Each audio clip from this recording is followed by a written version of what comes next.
तो गाइज मैं हूं अंकित और आप देख रहे हैं रेसलिंग फैंस नेटवर्क। शुरू करते हैं गाइज अपनी बातों को हम लोग सबसे पहले मैकइंटायर से। तो भाई मैकइंटायर एंड सीएम पंक ये दोनों एक काफी पर्सनल फ्यूड के अंदर इंगेज्ड हैं। मैकइंटायर भाई एक रियल लाइफ हील बन चुके हैं ऐसा लगता है, बिकॉज उन्होंने फॉरबिडन डोर भी क्रॉस कर दिया है जस्ट बिकॉज वो सीएम पंक को हर्ट करना चाहते हैं, उनको पोक करना चाहते हैं, ट्रोल करना चाहते हैं। होता कुछ ऐसा है कि मैकइंटायर अपने इंस्टाग्राम अकाउंट पे एंड एक्स अकाउंट पे ये फोटोज पोस्ट करते हैं, आप देख सकते होगे, आप समझ सकते होगे। अगर आप मैकइंटायर के साइड वाले बंदे को पहचानते हो तो आपको सारी बातचीत समझ आ जाएगी। नहीं पहचानते हो तो मैं आपको कॉन्टेक्स्ट दे दूं, ये जो मैकइंटायर के साइड में बंदा है भाई ये कोई नॉर्मल बंदा नहीं है, ये एडब्ल्यू रेसलर जैक पेरी है एंड इनकी वजह से ही आज सीएम पंक डब्ल्यूडब्ल्यू के अंदर है। जैक पेरी के साथ एडब्ल्यू के अंदर फाइट हुई थी सीएम पंक की बैक स्टेज, जब एडब्ल्यू ऑल इन इवेंट के अंदर सीएम पंक को पोक करा था इन्होंने अपने मैच के दौरान, कह रहे थे it's glass, it's real glass, cry me a river, ऐसा सीएम पंक को कह रहे थे। वो बैक स्टेज गए, सीएम पंक के साथ गुत्थम गुत्थी हुई, फाइट हुई, उसके बाद सीएम पंक एडब्ल्यू छोड़ के डब्ल्यूडब्ल्यू के अंदर आ गए। तो main reason CM Punk WWE के अंदर है उसके पीछे के जैक पेरी ही है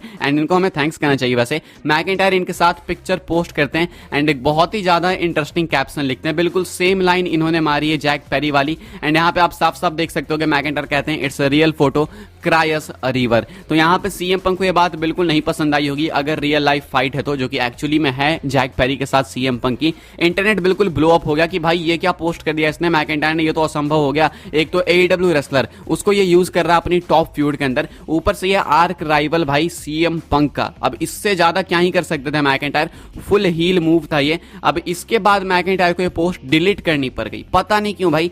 एक्स पे से एंड इंस्टाग्राम दोनों पे से मैकइंटायर इस पोस्ट को डिलीट करते हैं।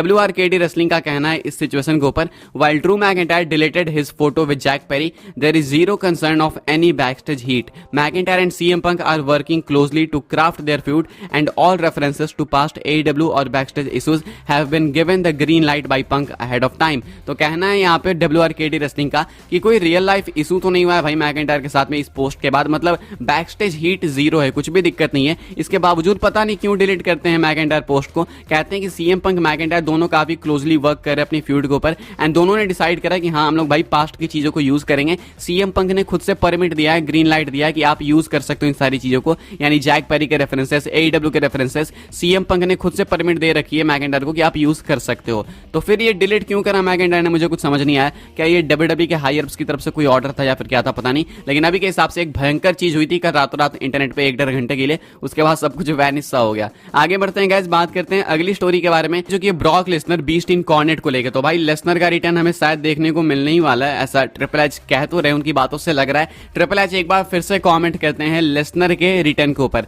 Actually triple H and Nick Khan ये दोनों गए हैं यूके, किस रीजन से गए हैं वो मैं आपको बताने वाला हूं, जस्ट वेट करो कुछ सेकंड्स। ब्रॉक लेसनर के ऊपर क्या कमेंट करते हैं, डेली मेल के साथ बात करते हो, मैं आपको बता दूं, आप देख सकते होगे।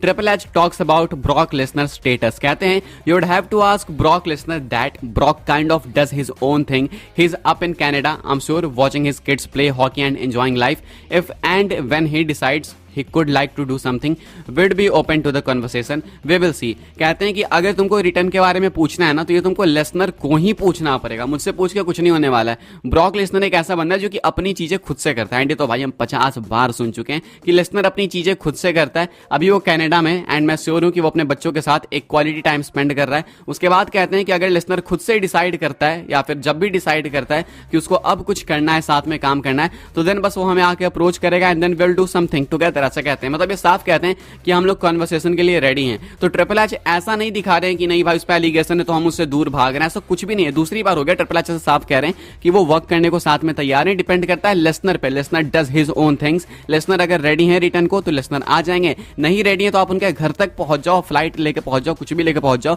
ब्रॉक लेसनर तो नहीं ही आएंगे। तो बेसिकली ट्रिपल एच कहते हैं कि जाके आप लेसनर से पूछो, हम तो तैयार है अपनी साइड से। अब देखो भाई सब कुछ लेसनर के ऊपर है। वैसे मैं तो चाहता हूं कि समर स्लैम के अंदर ही वापस आ जाए, लेकिन ये काफी मुश्किल है, काफी असंभव है, बट आई होप ऐसा ही कुछ हो। अभी के हिसाब से लेसनर के ऊपर ये कुछ कमेंट करते हैं ट्रिपल एच। आगे बढ़ते हैं गाइस, बात करते हैं अगली स्टोरी के बारे में जो कि है रेसलमेनिया इन यूके को लेके, ऐसा कह सकते हैं रेसलमेनिया इन लंदन को लेके। लंदन में आपको रेसलमेनिया देखने को मिल सकता है। एक्चुअली में वर्क्स इसके ऊपर चालू हो चुके हैं प्रॉपर तरीके से। अभी मैंने आपको जस्ट बताया कि Triple H and Nick Khan UK गए हैं, किस लिए गए हैं भाई, तो लंदन गए हैं, इंग्लैंड गए हैं। सादिक खान लंदन के मेयर से बात करने को, रेसलमेनिया को वहां पे लाने के लिए। आप देख सकते होगे WWE's Triple H and Nick Khan held a meeting today with the mayor of London, Sadiq Khan, to bring WrestleMania to London, England. Gorilla position का कहना है कि मोस्ट लाइकली WWE बहुत ही जल्दी अनाउंस कर देगी कि WrestleMania लंदन में होने वाला है। तो ये बहुत ही बड़ी न्यूज है भाई, एक बहुत मैसिव चीज है ये कि अब इतना ये WrestleMania को मूव करने को तैयार है। लाइक पहले से हमने सुना था कि WrestleMania एक यूएस की चीज है, अमेरिका की चीज है, वो वहां से बाहर नहीं जा सकती। आप किसी भी इवेंट को कहीं भी लेके चले जाओ, WrestleMania बाहर जा ही नहीं सकती। WrestleMania तो दूर की बात भाई, WWE की बात होती थी कि WWE अमेरिका का स्पोर्ट है, उससे बाहर वो जा नहीं सकता। लेकिन अभी देखो भाई, इंटरनेशनल इवेंट्स की कतार इन्होंने लगा दी है लाइन से। आप देखो तो सिर्फ इंटरनेशनल इवेंट्स ही हो रहे थे अभी तो पिछले कुछ टाइम से, एंड अभी WrestleMania भी बाहर जाने वाला है। अब एक बार WrestleMania लंदन गया ना भाई, तो बिलीव मी, इसके बाद WrestleMania फ्रांस भी जाएगा, इसके बाद WrestleMania ऑस्ट्रेलिया भी जाएगा। ये अलग अलग जगह पे अब WrestleMania भी कराने लगेंगे। So it's a good thing भाई, आई डोंट थिंक इसमें कुछ कमी है। बस एक कमी ये है कि WrestleMania अगर होगा लंदन से तो आपको रात को देखने को मिलेगा। अब इसमें दिक्कत ये नहीं है कि रात को देखने को मिलेगा, दिक्कत ये है कि भाई WrestleMania जब सुबह में होता है तो हम लोग सुबह में शो खत्म होता है तुरंत बातचीत करते हैं कि भाई ये हो गया वो हो गया, दिन भर हाइप रहती है। लेकिन अब ये रात को होगा, फिर आप रात में सो जाओगे, देन अगली सुबह उठोगे, पूरा दिन निकालोगे, फिर रात में होगा, क्योंकि 2 नाइट इवेंट होता है ना। तो ये कुछ सिस्टम है भाई। अभी के हिसाब से WrestleMania आपको देखने को मिलेगा लंदन में बहुत ही जल्दी। अब आप कंफर्म मान लो, बस अनाउंसमेंट का वेट करो। क्या आप एक्साइटेड हो इस चीज के लिए? कमेंट करके आप लोग बता सकते हो जरूर से। आगे बढ़ते हैं गाइस, बात करते हैं अगली स्टोरी के बारे में जो कि है रोंडा राउजी को लेकर। तो भाई रोंडा राउजी एड्रेस करती हैं पॉसिबल WWE रिटर्न। अभी से कुछ टाइम पहले मैं आपको बता रहा था, शायद कल परसों या उससे एक दिन पहले मैंने आपको बताया कि रोंडा राउजी के सुरताल थोड़े से बदले हुए लग रहे हैं। रोंडा राउजी WWE के बारे में अच्छी बातें भी कर रही हैं। अभी रिसेंटली में रोंडा राउजी ने अप्रिशिएट करा WWE के विमेंस डिवीजन को एंड करंट रेज्यूमे को भी। अभी रोंडा राउजी कमेंट करती हैं WWE रिटर्न के ऊपर, क्या वो वापस आ सकती हैं? आप देख सकते होगे। While speaking to Russell Jones, Ronda Rousey was asked if she is still asked about returning to pro wrestling, and this time around she was asked if there is a chance of her going back to WWE.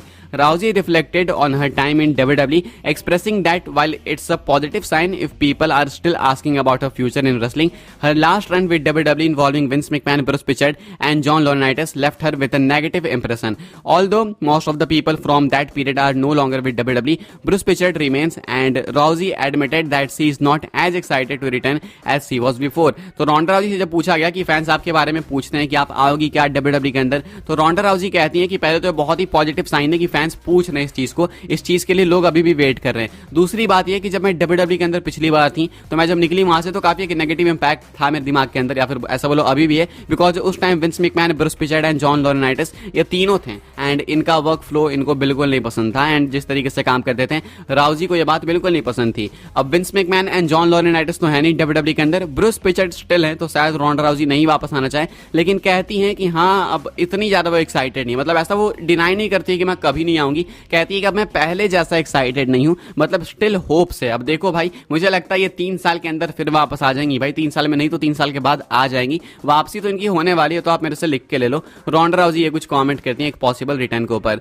आगे बढ़ते हैं guys, हम लोग बात करते हैं अपनी next and final story के बारे में जो कि जेकब फाटू को लेके। तो भाई जेकब फाटू का पहला ऑफिशियल रेंडर एंड बायो हो चुका है रिलीज WWE की तरफ से, WWE की वेबसाइट पे। मैं आपको पिक्चर दिखा देता हूं, ये रहे भाई जेकब फाटू आपकी स्क्रीन के ऊपर, काफी ब्रूटल दिख रहे हैं भाई। ये इनके रेंडर पता नहीं क्यों एडिटेड लगती है, मुझे ऐसा लगता है कि सर अलग से फोटोशॉप करके लगाया गया, लेकिन एक्चुअल में रियल फोटोशूट से रेंडर है एंड ये है पहली प्रो रेंडर भाई जेकब फाटू की। WWE यहाँ पे बायो में लिखती है Jacob Fatu might just be the scariest member of Solo Sikoa's bloodline. Heck, he might be the scariest superstar on the roster. A proud member of the Anoa'i wrestling family, Fatu is the son of the Tonga Kid and cousin to the Usos and Sikoa.